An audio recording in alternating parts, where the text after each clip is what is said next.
Hello बच्चों, welcome back to study wizard C. MCQ की series का बच्चों हमारा ये एक और नया वीडियो है जिसमें हम क्वाड्रिलेटरल चैप्टर के मोस्ट इंपॉर्टेंट एमसीक्यूज करने वाले हैं। आई एम श्योर एमसीक्यू की ये सीरीज आपके उन 20 मार्क्स को लाने में बहुत ही ज्यादा हेल्प करने वाली है जिनके लिए आप सबसे ज्यादा परेशान रहते हो। तो चलो विदाउट वेस्टिंग टाइम स्टार्ट करते हैं क्वाड्रिलेटरल के चैप्टर को और देखते हैं फर्स्ट एमसीक्यू हमारा क्या है। फर्स्ट देखो, बहुत इजी क्वेश्चन से स्टार्ट करके फिर ग्रेजुअली क्वेश्चन के लेवल थोड़े अप जाएंगे। देखो फर्स्ट क्वेश्चन क्या है, the quadrilateral whose all sides are equal and angles are equal to 90 degrees. वो क्वाड्रिलेटरल जिसके सारे साइड्स जो होते हैं वो इक्वल है और उसके सारे एंगल्स जो है वो 90 डिग्री के हैं। तो बच्चों आप बताओ वो क्वाड्रिलेटरल कौन सा होता है जिसके सारे साइड्स इक्वल होते हैं और एंगल 90 डिग्री के होते हैं? वो होता है हमारा स्क्वायर। देखो ये स्क्वायर ही है जिसके सारे साइड्स आपको इक्वल मिलेंगे, सारे इक्वल है और इन इसके सारे एंगल्स 90 डिग्री के होते हैं। फर्स्ट ऑप्शन क्या हो जाएगा हमारा? Square, correct. The sum of all angles of a quadrilateral is equal to, ये आपको सबको मालूम होना चाहिए, एक क्वाड्रिलेटरल के सारे एंगल्स का सम कितना होता है? 360 डिग्री। इसका तो बच्चों प्रूफ भी है, आई होप आपको प्रूफ मालूम होगा। और यदि नहीं मालूम तो डोंट वरी, डिस्क्रिप्शन में आप चेक करना, आपको क्वाड्रिलेटरल चैप्टर का प्लेलिस्ट मिल जाएगा। नेक्स्ट क्वेश्चन की तरफ चलते हैं। नेक्स्ट क्वेश्चन देखो क्या है, a trapezium has one pair of opposite sides parallel, two pair of opposite sides parallel to each other, all its sides are equal या all angles are equal। बहुत सारे बच्चों को आप में से मालूम ही होगा इसका करेक्ट आंसर क्या होगा। बच्चों ये है ट्रेपेजियम का शेप। इसमें one pair of opposite side जो रहता है वो पैरेलल होता है, बस यही कंडीशन ट्रू होती है। एक क्वाड्रिलेटरल जिसके one pair of opposite sides parallel है वही हमारा क्या होता है? वो ट्रेपेजियम होता है। तो ऑप्शन ए जो है वो बिल्कुल करेक्ट है। Two pair of opposite sides बिल्कुल नहीं हो सकता, ये स्क्वायर होगा या पैरेललोग्राम होगा, तब ये सेकंड वाला बी ऑप्शन करेक्ट होता है ना। चलो नेक्स्ट क्वेश्चन की तरफ चले। नेक्स्ट क्वेश्चन देखो क्या है, क्वेश्चन नंबर 4 में हमें बोला है a rhombus can be a. बच्चों रोम्बस क्या आपको मालूम है रोम्बस कैसा फिगर होता है? रोम्बस वो क्वाड्रिलेटरल होता है जिसके सारे साइड्स क्या होते हैं? इक्वल होते हैं। तो ये जो है ये हमारा एक रोम्बस हो गया। तो इसके सारे sides equal. Can it be a parallelogram? क्या एक पैरेललोग्राम रोम्बस हो सकता है? क्या ट्रेपेजियम रोम्बस हो सकता है? काइट हो सकता है? स्क्वायर हो सकता है? इनमें से क्या रोम्बस हो सकता है? रोम्बस की प्रॉपर्टी को फुलफिल करता है। तो बच्चों जरूरी नहीं है कि एक पैरेललोग्राम जो है वो एक रोम्बस हो, क्योंकि देखो आप कुछ इस तरह से भी पैरेललोग्राम ड्रॉ कर सकते हो। पैरेललोग्राम की प्रॉपर्टी क्या बोलती है? One pair of opposite sides जो है वो opposite pair of sides are equal, है ना। जरूरी नहीं है कि सारे इक्वल हो, तो it can not be a parallelogram. Trapezium, अभी आपने पीछे ट्रेपेजियम का फिगर देखा, इसमें तो साइड्स इक्वल रहते ही नहीं है, one pair of side is parallel, है ना। नेक्स्ट देखो काइट, काइट के एडजेसेंट साइड्स जो रहते हैं बच्चों वो इक्वल रहते हैं, मतलब ये साइड इसके इक्वल और ये साइड इसके equal. Again it can not be a rhombus क्योंकि सारे साइड्स इक्वल नहीं हो है। लेकिन a square can be a rhombus. यदि आपने स्क्वायर ड्रॉ किया, स्क्वायर के सारे साइड्स इक्वल होते हैं, है ना, सारे साइड्स इक्वल होते हैं और रोम्बस की प्रॉपर्टी यही बोलती है कि सारे साइड्स क्या होने चाहिए? इक्वल। तो करेक्ट आंसर क्या हो जाएगा? स्क्वायर। नेक्स्ट क्वेश्चन देखो, अ diagonal of a parallelogram divides it into two congruent. Congruent मतलब वो फिगर जो एक जैसे हो, जिसके साइड्स और साइज और शेप सेम हो, है ना, वो फिगर कॉन्ग्रेंट फिगर कहलाते हैं, आपने पढ़ा हुआ है। अब एक पैरेललोग्राम का जो डायगोनल है बना देते हैं, ऊपर हमने पैरेललोग्राम ऑलरेडी बनाया हुआ है, इसका एक डायगोनल बना देते हैं। तो ये बना दिया मैंने पैरेललोग्राम का डायगोनल। अब आप बताओ डायगोनल ऑफ अ पैरेललोग्राम एक पैरेललोग्राम को किसमें डिवाइड कर रहा है? दो ट्राइंगल्स में, दो कॉन्ग्रेंट ट्राइंगल्स में। इसका भी प्रूफ बच्चों किया हुआ है, आप प्लेलिस्ट में चेक करना, you will get the proof of this also, है ना। तो यहाँ पे करेक्ट आंसर क्या हो जाएगा? Triangles. A diagonals of a parallelogram divided into two congruent triangles. Next question number 6 देखो, in a parallelogram opposite angles are always equal. बच्चों समरी में आपको पैरेललोग्राम की सारी प्रॉपर्टीज मिल जानी है, जिसको आपको अच्छे से मगअप कर लेना है, क्योंकि इन उन समरी के पॉइंट्स को चेंज करके कुछ भी क्वेश्चन बना के आपको पूछ सकते हैं। ओके, पैरेललोग्राम की जितनी प्रॉपर्टीज दी हुई हैं उनको। नेक्स्ट देखो, याद रखना है आपको पैरेललोग्राम के अपोजिट एंगल्स, मतलब ये एंगल इसके इक्वल ये एंगल इसके equal, opposite pair of angle जो रहते हैं वो इक्वल होते हैं। ओके, नेक्स्ट क्वेश्चन नंबर 7 देखो, the diagonal of a parallelogram are equal, perpendicular to each other, bisect each other या हैव नो रिलेशन। तो अगेन एक पैरेललोग्राम पहले ड्रॉ कर लेते हैं। ये हमने ले लिया एक पैरेललोग्राम। यहाँ बोल रहा है कि पैरेललोग्राम का जो डायगोनल होता है क्या वो इक्वल होता है। यदि मैंने यहाँ पे पैरेललोग्राम का डायगोनल ड्रॉ किया, एक डायगोनल ये रहा और दूसरा डायगोनल ये रहा। अब आप बताओ क्या दोनों डायगोनल्स आपको इक्वल दिख रहा है? ये मुझे छोटा दिख रहा है, ये वाला बड़ा दिख रहा है। तो जरूरी नहीं है कि पैरेललोग्राम के डायगोनल्स जो है वो इक्वल हो। परपेंडिकुलर टू ईच अदर, बिल्कुल ये 90 डिग्री तो बिल्कुल नहीं दिख रहा है ना, परपेंडिकुलर नहीं होते हैं तो फर्स्ट टू कैंसिल। हाँ, बाइसेक्ट ईच अदर, बिल्कुल बच्चों परपेंडिकुलर के डायगोनल्स जो है वो एक दूसरे को, यदि ये ओ पॉइंट मैंने ड्रॉ कर दिया, इस पॉइंट को यदि मैंने O दे दिया तो ये साइड इसके इक्वल और ये साइड इसके इक्वल होता है। तो yes, diagonals of a parallelogram bisect each other, एक दूसरे को बाइसेक्ट करते हैं, इक्वली डिवाइड कर देते हैं। ओके, नेक्स्ट क्वेश्चन की तरफ चलते हैं। नेक्स्ट क्वेश्चन देखो, each angle of a rectangle is. अब बच्चों रेक्टेंगल तो आपको मालूम ही होगा, रेक्टेंगल कुछ इस तरह का होता है जिसका अपोजिट पेयर ऑफ साइड्स जो रहता है वो इक्वल रहता है। ये साइड इसके इक्वल, ये साइड इसके इक्वल। और बहुत इंपॉर्टेंट प्रॉपर्टी है कि रेक्टेंगल के सारे एंगल्स जो है वो 90 डिग्री के होते हैं। तो not more than 90 degree, less than 90 degree, but equal to 90 degree is the correct answer. आपको भी मालूम होगा, है ना। नेक्स्ट क्वेश्चन देखो, question number 9, the angles of a quadrilateral are in the ratio 4, ratio 5, ratio 10, ratio 11, the angles are. बच्चों star mark कर लो इस क्वेश्चन को, बहुत ही इंपॉर्टेंट क्वेश्चन है। एक क्वाड्रिलेटरल के एंगल का यदि आपके पास रेशियो दिया है, तो अगेन जब भी हमें क्वेश्चन में रेशियो के फॉर्म में दिया हुआ हो एंगल्स, तो हमें सबसे पहले क्या लेट करना है, कॉमन फैक्टर एक्स लेट कर लेना है। Let the common factor be x. तो एक साइड जो हो जाएगा वो हमारा 4x हो जाएगा, दूसरा हमारा 5x हो जाएगा, तीसरा हमारा 10x हो जाएगा, ये 4x 5x 10x और लास्ट वाला आपको पता ही चल गया 11x हो जाएगा। अब क्वाड्रिलेटरल की प्रॉपर्टी ये बोलती है कि इसके सारे एंगल्स का सम कितना होता है, 360 डिग्री। अभी हमने एमसीक्यू में भी किया है ना प्रीवियस स्लाइड में। तो यहाँ पे इन सब का सम आप क्या कर दोगे, 60 डिग्री के बराबर कर दोगे। 10x plus 11x is equal to 360 degree. इन सबको ऐड करते हैं तो ये हो गया 9, 9 प्लस 11 हो गया हमारा 20, 20 plus 10 30, x is equal to 360। x की वैल्यू आपको क्या मिल जानी है, 360 divided by 30, this is equal to 12। x की वैल्यू 12 आई है। अब आप 12 को 4 से, 5 से, 10 से और 11 से मल्टीप्लाई कर दो। तो 4x क्या हो जाएगा, 4x will be equal to 12 4 जा 48, तो ये हो जाएगा 48। क्या किया, 4 इंटू 12 कर दिया, है ना। 5x क्या हो जाएगा, 5x is equal to 5 into 12, ये हो जाएगा हमारा 60, है ना। 5 12 जा 60 होता है, 12 5 जा 60 ऐसा बोल सकते हैं। Then 10x is equal to क्या हो जाएगा, 10 इंटू 12 120 और लास्ट वाला 11 into 12 100, 11 into 12, 11 into 12 will be equal to 132 हो जाएगा। अब देखो इसमें कौन सा ऑप्शन मैच कर रहा है हमारा, ए हमारा क्या आया है 48, ये रहा मेरा 48 मेरे को दिख रहा है, देन 60, देन 120, देन 132। तो option B is the correct option. बहुत इंपॉर्टेंट क्वेश्चन है बच्चों, आप एक बार खुद से भी इसको करके देख लेना। ओके, नेक्स्ट क्वेश्चन देखो, इसमें रेशियो जो है नंबर्स चेंज करके आपको दे सकता है क्वेश्चन, अदरवाइज सेम इसी पैटर्न का क्वेश्चन आपको आ सकता है। क्वेश्चन नंबर 10 देखो, if ABCD is a trapezium in which AB parallel to CD and AD is equal to BC, then. यहाँ ध्यान से देखो बच्चों, ये ट्रेपेजियम की एक प्रॉपर्टी होती है, ये रहा ट्रेपेजियम।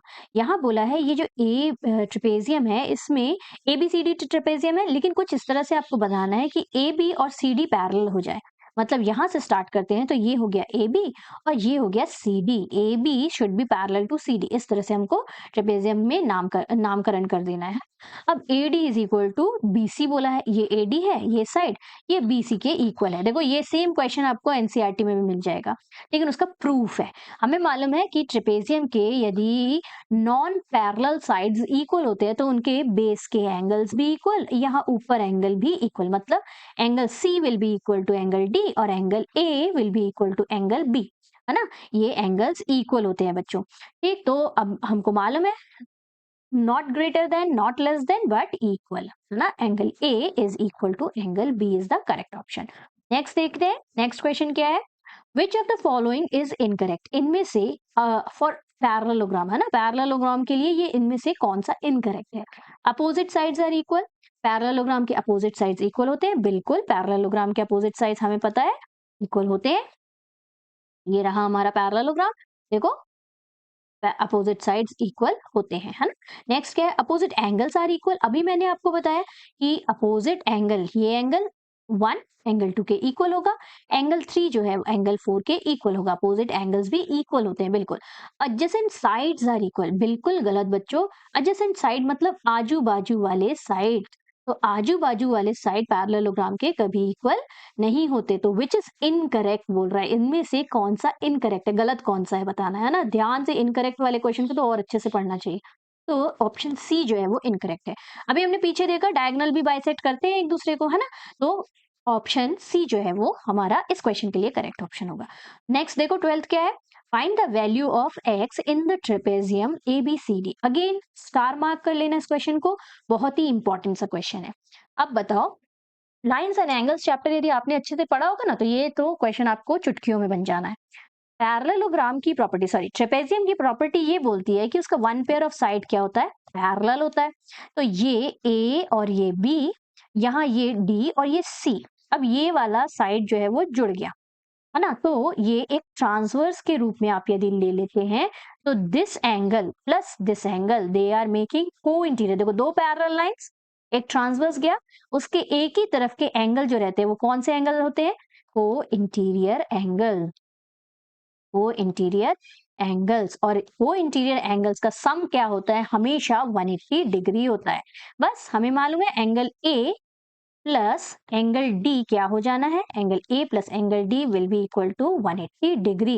एंगल ए क्या दिया है, x माइनस 20 दिया है, माइनस ही है ना, हाँ माइनस 20, प्लस एंगल डी हमें x प्लस 40 दिया है, it should be equal to 180 degree. बस x को सॉल्व किया तो x प्लस x 2x हो गया, यहाँ 20 में से 40 माइनस किया तो हमें 20 मिलेगा, इज इक्वल टू 180। फर्दर यहाँ पे सॉल्व करते हैं, let's erase it a bit.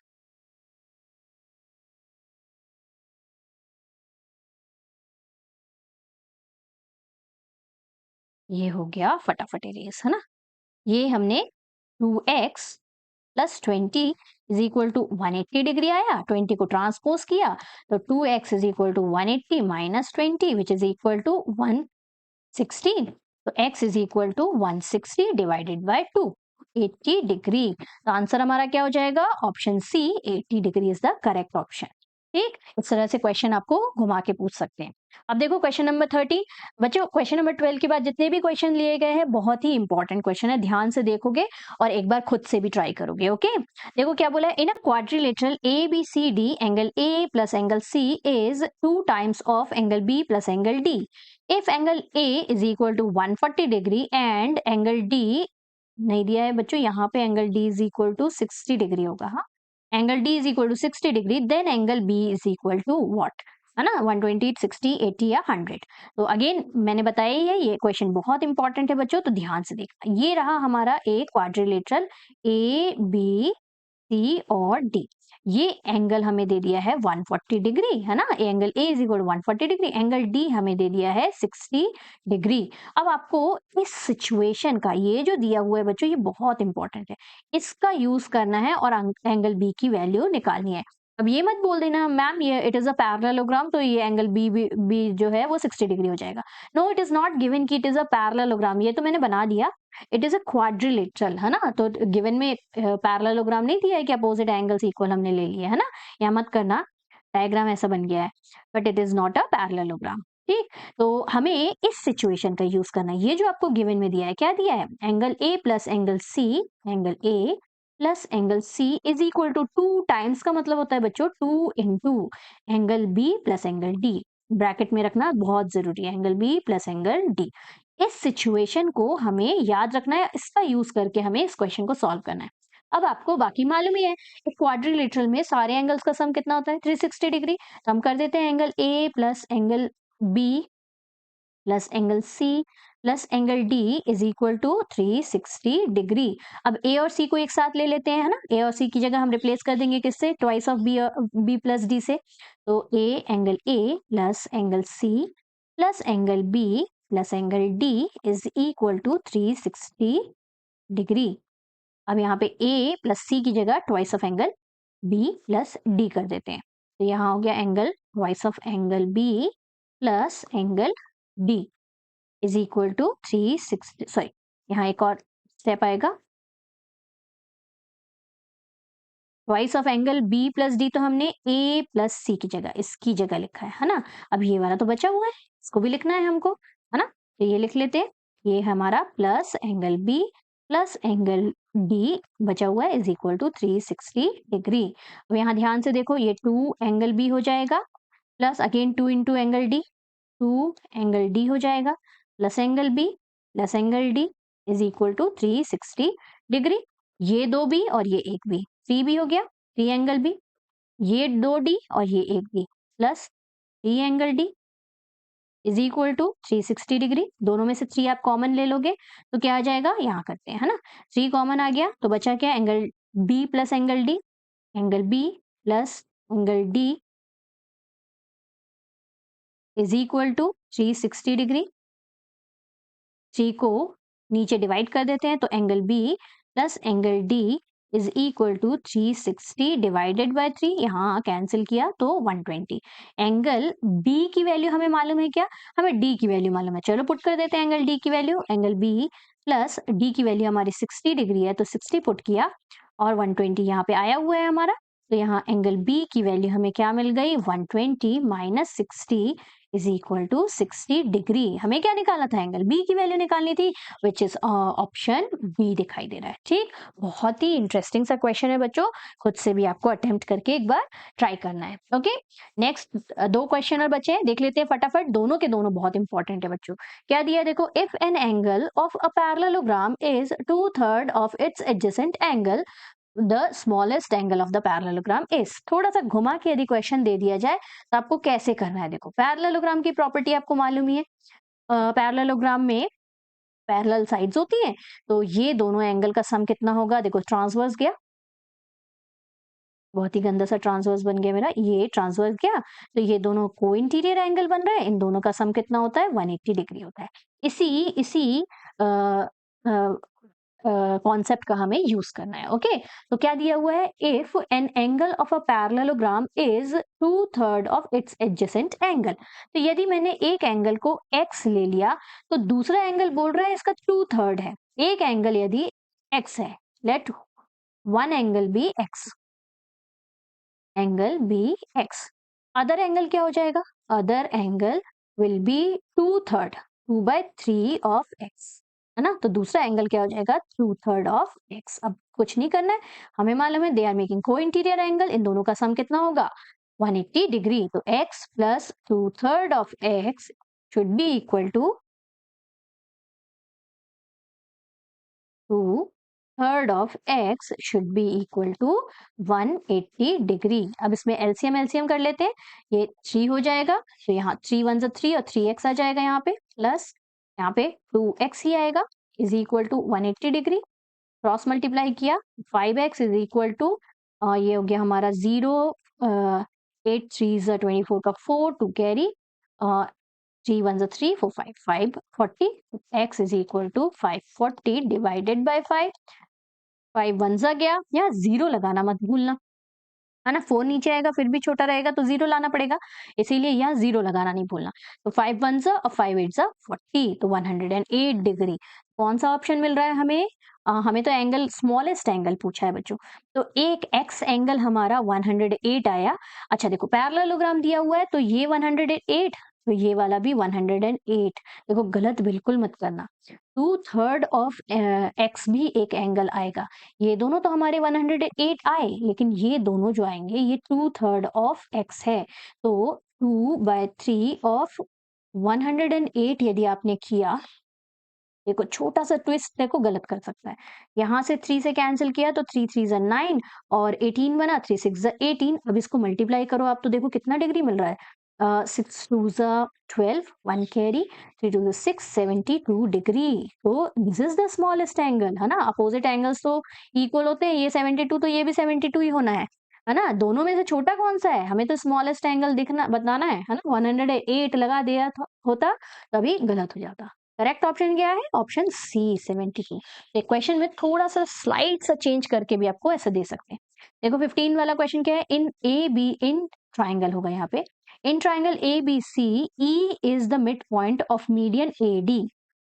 Let's take a triangle. ये ले लिया मैंने एक ट्राइंगल। इस ट्राइंगल का नामकरण कर देते हैं हम थोड़ा सा। ये ले लेते हैं हम A, इसे ले लेते हैं B और इसे ले लेते हैं C, और एक हमें मीडियन भी ड्रॉ करना है, तो मीडियन भी ड्रॉ कर देते हैं। ये रहा हमारा मीडियन। मीडियन को बोला है AD देने के लिए, तो ये दे दिया AD। E is the mid point of median AD। इस AD का एक मिड पॉइंट है, वो E है। ठीक है। फिर बी से इसे प्रोड्यूस करें। देखो, E is the mid point of median AD such that BE produced meet AC at F। तो BE को प्रोड्यूस करना है, BE को प्रोड्यूस करना है और it should meet at AC at point what, at point F। E के ऊपर से तो लाइन चली गई, तो E को हमको दोबारा लिख लेते हैं, ई यहाँ पे आ जाना चाहिए। ठीक, ये हो गया हमारा। देखो, E is the mid point, E mid point लिया ऑफ मीडियन एडी, एडी का मिड पॉइंट है E, such that BE produced, BE को जब हमने प्रोड्यूस किया, meet AC at point F, ये एफ पॉइंट एसी में एफ पॉइंट पे मीट होगा।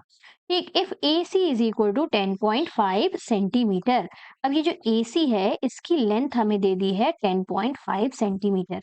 ठीक, तो AC की लेंथ हमें 10.5 सेंटीमीटर दी है, हमें क्या फाइंड करना है, then AF is equal to, AF की वैल्यू फाइंड करनी है बच्चों, हमें यहां से लेकर ये डिस्टेंस फाइंड करनी है, यहां से लेकर यहां तक की डिस्टेंस। तो कैसे फाइंड करेंगे बच्चों, आप जब भी देखेंगे कि ट्राइंगल दिया है और मिड पॉइंट दिया है उसका, तो आपको तुरंत क्या दिमाग में आना चाहिए, मिड पॉइंट थ्योरम याद आ जानी चाहिए, है ना।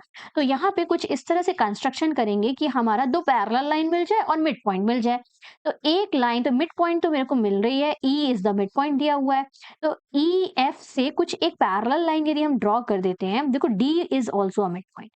यहाँ D से यदि मैंने कुछ इस तरह से एक पैरेलल लाइन ड्रॉ की, DG बना दिया, such that DG is parallel to BF, तो आपको दो ट्राइंगल मिल जाएंगे और दो मिड पॉइंट मिल जाएंगे। एक ट्राइंगल हमें मिल रहा है कौन सा वाला, एक ट्राइंगल हमें मिल रहा है, ये देखो ADG वाला, ये वाला ट्राइंगल।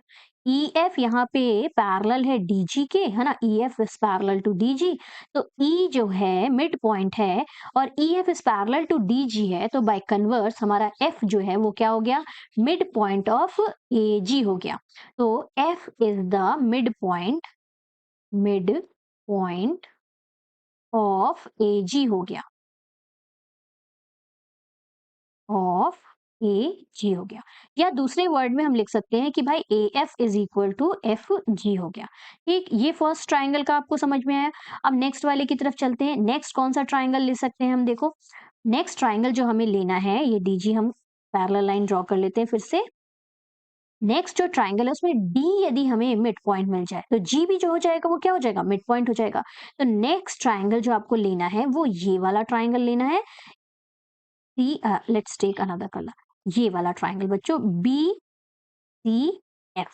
इस ट्राइंगल में आप ध्यान से देखो, BCF ट्राइंगल में अगेन आपको DG is parallel to BF दिख रहा है, हमने क्योंकि पैरेलल लाइंस ली हुई है, और D is the mid point according to this G, converse of mid point से G भी जो हो गया वो क्या हो गया, मिड पॉइंट हो गया। और G is the mid point of, G is mid point of what, mid point of FC हो गया, FC। इसका मतलब क्या हो गया, FG is equal to GC हो गया कि नहीं, मिड पॉइंट है G, तो FG is equal to GC हो गया, GC हो गया। ठीक, अब ध्यान से देखो, AF, ये इक्वेशन नंबर 1, ये equation number 2। AF is equal to FG, यहाँ दोनों FG इक्वल है ना। AF is equal to FG and again FG is equal to GC। It means तीनों के तीनों एक दूसरे के क्या है, इक्वल हैं। हमेशा याद रखना बच्चों, जब भी आपको इस तरह का क्वेश्चन आए तो इसका प्रूफ भी कभी कभी आ जाता है कि AF जो होगा it will always be 1/3 of the complete side AC का 1/3 होगा। देखो 3 इक्वल हिस्से में डिवाइड हो रहा है क्योंकि, है ना। तो बस यदि आपको ये कॉन्सेप्ट याद है, ये कॉन्सेप्ट आप दिमाग में भर लो, 1 मार्कर क्वेश्चन के लिए इसी का यूज होना है। ये तो मैंने आपको समझाया कि आपको करना क्या है क्वेश्चन में, है ना। यदि आपको ये कॉन्सेप्ट मालूम है कि भाई मिड पॉइंट यदि दिया है मीडियन का, तो AF is equal to 1/3 of AC होता है। जो भी पूरा साइड रहता है उसका जो मिड पॉइंट कनेक्ट करता है ना AC से, वो हमेशा 1/3 होता है। इस चीज को याद रखोगे तो आपको इतना पूरा सॉल्व करने की भी जरूरत नहीं है। सीधे सीधे आपने क्या करना है, AF is equal to 1/3 of AC क्या दिया हुआ है हमें, 10.5 दिया हुआ है, 10.5 से डिवाइड कर देंगे। कर देते हैं, 3 3 से 9 आया, पॉइंट लगाया, 15 बना, 3 5 से 15, तो 3.5 will be the correct answer. इस तरह से बच्चों ये क्वेश्चन घुमा के पूछ सकते हैं। तो बहुत ही इंटरेस्टिंग लास्ट वाले कुछ क्वेश्चंस थे, आप एक बार प्रैक्टिस जरूर करना। जो कॉन्सेप्ट मैंने याद रखने को बोला है उनको याद रखना, तो क्वेश्चंस बहुत ही जल्दी जल्दी आपके सॉल्व होने वाले हैं। ओके, चलो आई होप आपको आपने एंजॉय किया होगा सेशन को। यदि हाँ तो लाइक जरूर करना, अपने फ्रेंड से शेयर करना इस वीडियो को, और चैनल को सब्सक्राइब किए बिना मत जाना। ठीक, चलो मिलते हैं नेक्स्ट वीडियो में। Till then keep practising maths. Take